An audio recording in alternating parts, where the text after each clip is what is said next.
राम जन्म। मंत्री गणों अथवा सेवकों ने महाराज के आज्ञानुसार श्यामवर्ण घोड़ा चतुरंगी सेना के साथ छुड़वा दिया। महाराज दशरथ ने देश देशांतर के मनस्वी तपस्वी विद्वान ऋषि मुनि वेद विज्ञ प्रकांड पंडितों को यज्ञ संपन्न करने के लिए बुलावा भेजा।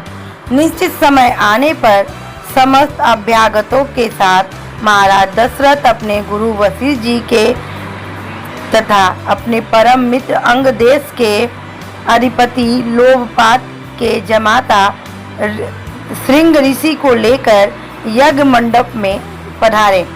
इस प्रकार महान यज्ञ का विधिवत शुभारंभ किया गया।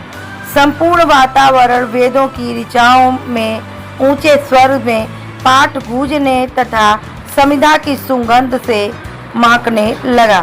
समस्त पंडितों ब्राह्मणों ऋषियों आदि को यथोचित धन धान्य गौ आदि भेंट करके आदर से विदा करने के साथ यज्ञ की समाप्ति हुई।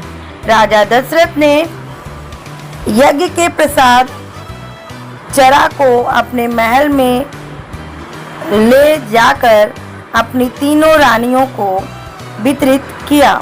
प्रसाद ग्रहण करने के परिणाम स्वरूप परमपिता परमात्मा की कृपा से तीनों रानियां गर्भवती हो गई।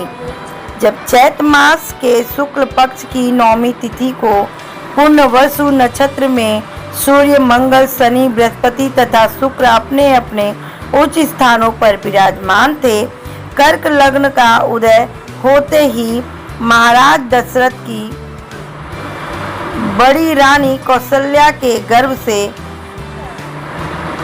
पुत्र शिशु का जन्म हुआ। शिशु का जन्म हुआ।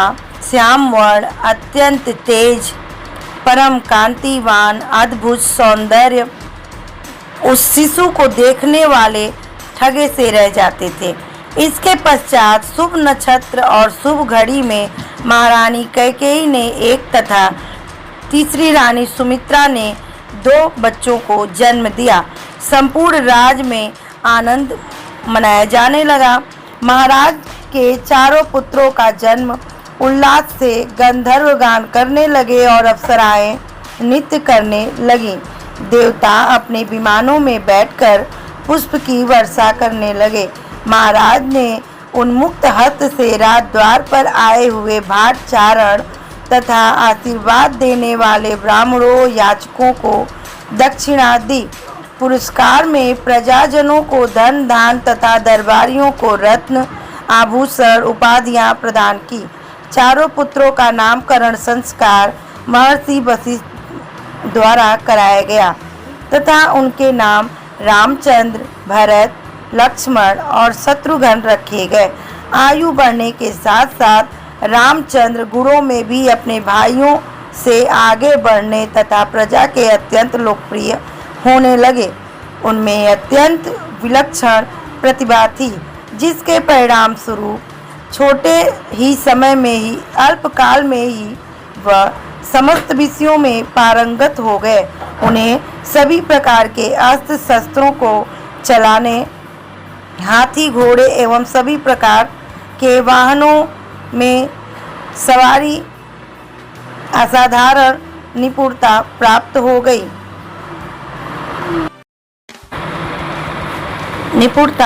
हो गई। वे निरंतर माता पिता गुरुजनों की सेवा में लगे रहते थे। उनका अनुसरण करके तीनों भाई भी करते थे। गुरुजनों के प्रति जितनी श्रद्धा भक्ति इन चारों भाई में भी उतना ही उनमें प्रेम परस्पर और सौहार्द भी था।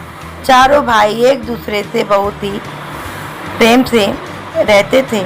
महाराज दशरथ का हृदय अपने चारों पुत्रों को देखकर गर्व और आनंद से भर उठता था। अगली वीडियो में हम विश्वामित्र के आगमन के बारे में देखेंगे। जय श्री